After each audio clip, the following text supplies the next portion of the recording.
Deuxième volet que nous consacrons à l'Iran, et cette fois à l'Iran d'aujourd'hui. Alors pourquoi l'Iran est-il un pays si important dans la région qui est la sienne? Comment ce pays et ce peuple si ancien, si sophistiqué, sont-ils parvenus à se faire presque oublier derrière des considérations politiques auxquelles s'ajoutent en plus des considérations religieuses? Et puis comment évolue le régime depuis l'élection du président Khatami? Alors la semaine dernière, j'ai évoqué l'histoire de la Perse. Eh bien, essayons aujourd'hui de répondre à ces questions que je viens d'évoquer.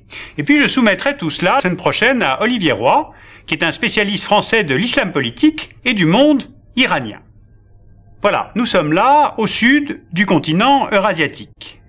L'Iran est là, c'est un très vaste territoire, 1 600 000 km², et il fait comme une jonction entre monde arabe, monde turc, monde caucasien et monde indien.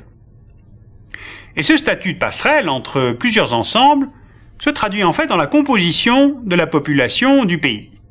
Car si l'Iran est le pays des Perses, il n'est pas du tout peuplé que de Perses. Le pays compte 60 millions d'habitants selon le recensement de 1996. Et après avoir connu une forte croissance démographique jusqu'en 1980, l'Iran est maintenant entré dans sa phase de transition démographique, c'est-à-dire le nombre d'enfants par femme est passé de 6,9 en 1980 à 3,5 en 1993. Alors sur cette carte, on repère les populations persanes. Un peu plus de 50% des habitants de l'Iran sont persans. Et puis ensuite, on peut repérer le groupe des minorités.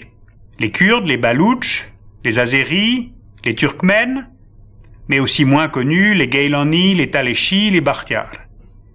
Alors deux commentaires sur cette carte. D'abord, on repère bien le caractère central de la localisation des Perses, alors que les minorités sont plutôt en périphérie. Ensuite, cette position place souvent les minorités de manière transfrontalière, c'est-à-dire à cheval sur des pays voisins, ce qui crée parfois des velléités d'autonomie, donc des risques d'instabilité pour l'unité de l'État. C'est exactement cette carte qu'a cherché à jouer Saddam Hussein en attaquant l'Iran en 1980, en escomptant l'éclatement du pays. Or, c'est précisément l'inverse qui s'est produit. Les minorités de l'Iran ont fait corps autour du pays, par sentiment nationaliste, par une sorte de mémoire d'un pays aux frontières très anciennes, et par une unité existant autour du chiisme.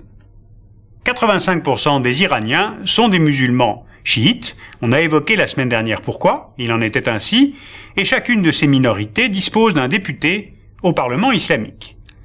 Alors regardons maintenant comment marche le pays. On peut dessiner une sorte d'Iran utile, un Iran peuplé et actif, formant comme une large bande allant de Tabriz à l'ouest, à Meshed à l'est, et Abadan et Shiraz au centre et au sud. Cette bande est coupée par les monts Zagros au sud-ouest et comme rabotée par le désert du Kavir au centre. On voit là le cœur industriel du pays, avec les grandes villes, Téhéran, qui est la capitale, Meshed, Shiraz, Tabriz, Isfahan, Qom. Au nord, on a les provinces caspiennes, qui produisent le quart de la production agricole du pays, surtout des céréales. Et puis on voit ici la limite nord de l'Iran des hydrocarbures, avec la localisation des gisements de gaz et de pétrole, les raffineries, les ports pour l'exportation du pétrole brut. Je vous rappelle que l'Iran est un pays d'une richesse exceptionnelle en hydrocarbures. Il détient 9% des réserves mondiales prouvées en pétrole et 14% des réserves en gaz. Mais maintenant, si on change d'échelle de carte, on peut constater que la disparition de l'URSS a changé la situation de l'Iran. Avec ses indépendances post-soviétiques, l'Iran a vu le nombre de ses voisins être multiplié, ce qui a ouvert un champ tout à fait nouveau, qui n'existait pas du temps de l'URSS, ni d'ailleurs du temps de Khomeini. Or, les enjeux ne sont pas minces. On comprend bien par la carte que l'enjeu est d'abord intérieur. Prenons par exemple Meshed. La ville prend une importance qu'elle n'avait pas auparavant. Elle passe du statut de cul-de-sac isolé en haut à droite à celui de carrefour entre l'Iran et l'Asie centrale, dont elle devient une sorte de capitale régionale. C'est un petit peu comme si l'espace iranien opérait discrètement une translation entre le sud-ouest pétrolier, source de traditionnelle richesse pour le pays, et le nord-est, renouant ainsi des liens commerciaux anciens avec les pays d'Asie centrale. Mais l'enjeu est également extérieur. En 1996, on voit apparaître un segment de voie ferrée qui opère le raccordement du réseau du Turkménistan au port de Bandar Abbas sur le golfe Persique, ouvrant ainsi le golfe à toute cette région d'Asie centrale. Sur le golfe encore, remarquons là l'île de Qishm, à l'entrée du détroit d'Ormuz. Elle devient zone franche en 1997 pour attirer les investissements étrangers afin de développer là une raffinerie, une usine de ferromanganèse et une unité d'assemblage pour l'électronique. Et puis l'enjeu, c'est surtout le pétrole et le gaz de la Caspienne. Il s'agit pour Téhéran de faire en sorte que l'Iran obtienne le passage sur son sol des gazoducs et des oléoducs évacuant les gisements d'Asie centrale. Un gazoduc a été inauguré en 1997, il doit desservir la Turquie et plus loin l'Europe occidentale, contournant ainsi la Caspienne et la Russie. Mais il y a, on le sait, une forte opposition du Congrès américain à réinsérer l'Iran dans le concert international. Et c'est cette opposition qu'a à juste titre contourné le groupe français Total en signant avec l'Iran un contrat pétrolier, on en parlera en détail la semaine prochaine.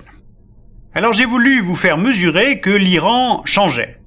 Après la phase dure de la révolution islamique qui a partiellement permis la récupération de cette identité iranienne que le Shah d'Iran avait voulu trop occidentaliser, on a aujourd'hui l'élection du président Khatami en 1997 qui est élu par une forte mobilisation des jeunes et des femmes. N'oublions pas que ceux qui sont nés au moment de la révolution chiite en 1979, aujourd'hui ils ont presque 20 ans, qu'ils ont pu restaurer partiellement leur identité perdue, mais qu'ils veulent aujourd'hui eux aussi une normalisation.